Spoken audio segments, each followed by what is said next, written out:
মধুপুর বনাঞ্চলের কুল ঘেঁষে গড়ে ওঠা ময়মনসিংহের ফুলবাড়ী উপজেলার সন্তোষপুর বনাঞ্চল প্রাকৃতিক ও নৈসর্গিক সৌন্দর্যে ভরপুর।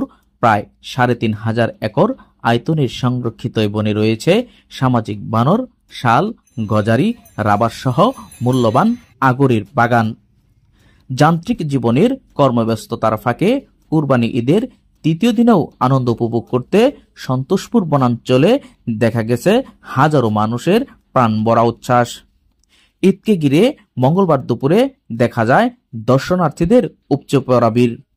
ব্যবসা গরম, তপ্ত রোদও থামাতে পারেনি তাদের এই আনন্দ যাত্রা। একই অবস্থা উপজেলার বরবিলা ও আলাদিস পার্কেও। প্রাকৃতিক দৃশ্য দেখতে দেশের নানা প্রান্তের বিনোদন প্রেমীরা পরিবার, পরিজন ও প্রিয় মানুষকে সঙ্গে নিয়ে আনন্দে মেতে ওঠার পাশাপাশি তা নিজেদের ক্যামেরায় বন্দী করে নিচ্ছে। অপরদিকে লোকজনের সমাগমকে কেন্দ্র করে বিট অফিস সংলগ্ন মাঠে গড়ে উঠেছে ভ্রাম্যমাণ খাবার ও বাচ্চাদের খেলাধুলার দোকান। দর্শনার্থীদের দাবি, পর্যটনের অপার সম্ভাবনাময় সন্তোষপুরের রাস্তাঘাট সংস্কার ও বসার ব্যবস্থা করা হলে এই স্পটটি বিনোদন প্রেমীদের কাছে আরো জনপ্রিয় হয়ে উঠবে। আমি সখীপুর থানা থেকে, দুর্গাপুর থেকে আসছি।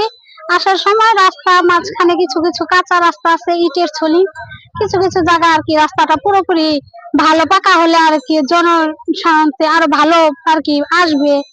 তার পরিবেশটা অনেক সুন্দর, খুবই মনোরম পরিবেশ, সবুজ প্রকৃতি। এখানে পাবলিক টয়লেট বা আর বসার জায়গা থাকলে, যাত্রী ছাউনির মতো ব্যবস্থা থাকলে, যদি বৃষ্টি হয় বা ই হয় তাও মানুষ একটু জায়গায় দাঁড়াইতে পারবে, আরো মানুষ আগ্রহ হবে এখানে আসার জন্য।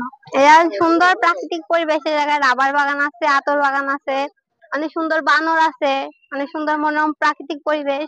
ঈদের ছুটিতে বাবা মার সাথে এখানে ঘুরতে আসছি, অনেক সুন্দর জায়গা। যারা আসেন নাই তারা এই জায়গায় ঘুরতে আসবে।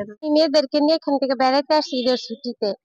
অনেক ভালো প্রাকৃতিক পরিবেশ, বানরে খাবার দেওয়া যায়, টাকা পয়সা লাগে না কোনো জায়গায় ঢুকতে গেলে, কিছু দেখতে গেলে। কিন্তু ভালোই লাগছে, কিন্তু কোনো বসার জায়গা নাই, খাবারের তেমন কোনো ব্যবস্থা নাই, রাস্তাঘাট অনেক ভাঙ্গা। অনেক সুন্দর দেখছি, কিন্তু আসার পথে রাস্তা খারাপের জন্য আমরা অটো উল্টে পড়ে গেছিলাম বাচ্চা কাচ্চা নিয়ে, আসতে অনেক কষ্ট হয়েছে। এখানে অনেক সুন্দর লাগছে, অনেক ভালো এই জায়গাটা, কিন্তু রাস্তাঘাট অনেক খারাপ, বসার জায়গা নাই। যদি রাস্তাটা সুন্দর হয়, বসার জায়গা, আরো মানুষ আসবে, দেখবে, অনেক ভালো লাগবে। শেরপুর জেলা ঝিনাইগাতি উপজেলা থেকে আসছি। এখানে তো পরিবেশ মোটামুটি ভালো আছে, কিন্তু যাতায়াত ব্যবস্থা, রাস্তাটা ওই মেইন রোড থেকে রাস্তাটা খুবই খারাপ, আসা খুব কষ্ট হয়। আমরা তো মোটর সাইকেলে আসছি, পোলাপান মানে পুরো ফ্যামিলি নিয়ে খুব কষ্ট করে আসছি। বানর দেখার জন্য আমরা সপরিবারে আসছিলাম, কিন্তু আসার পরে একদম পাকার মাথা বলে আর কি, ওখানে পাকার মাথায় অটো থেকে আমাদেরকে নামিয়ে দিয়েছে। আর আমরা দুইটা অটোতে করে আসছি, একটা অটো ওর আগে চলে আসছে, কিন্তু ওই পাকার মাথা থেকে কিছুক্ষণ আসার পরে ওদের অটোটা উল্টে গিয়ে আমাদের অলরেডি দুইটা বেবি আহত হয়েছে। আমরা আসলে মূলত এখানে অনেক লোকই আসে দেখার জন্য, কিন্তু সবচেয়ে সমস্যা হচ্ছে যে এটা যোগাযোগ ব্যবস্থা। আমাদের ওই পাকা মাথা থেকে এই দিকটা এমন অবস্থা যে কোনো অটো কিংবা রিক্সা আসতে পারে না। মানে এই বাচ্চাদেরকে নিয়ে এই রোদে দিয়ে হাইটা আসা, আসলে এখানে বিনোদনের জন্য আসছে, এটা আনন্দ করার জন্য, কিন্তু এই রোদে মানুষ এত কষ্ট করে আসে, যার কারণে আসলে ওই আনন্দটা আসলে বিষাদে পরিণত হয়। এই জন্য আমরা কর্তৃপক্ষের দৃষ্টি আকর্ষণ করছি যে আমাদের এই রাস্তাটা যদি এটা ভালো করে দেয়, আর এখানে বসার মতো এবং যে মহিলারা বসবে, কিংবা আসলে প্রত্যেক মানুষের একটা কিন্তু একটা পায়খানা প্রস্রাবের একটা ব্যাপার আছে, হ্যাঁ, প্রাকৃতিক কাজ, এটা করতে হয়, কিন্তু এটার কোনো সুব্যবস্থা নাই। তাই আমি ঊর্ধ্বতন কর্তৃপক্ষের এবং ফরেস্ট কর্তৃপক্ষের দৃষ্টি আকর্ষণ করছি যে আপনারা যাতে করে লোকজন এখানে আনন্দ করতে এসে যেন কেউ ওইভাবে কোনো সমস্যার মধ্যে না পড়ে।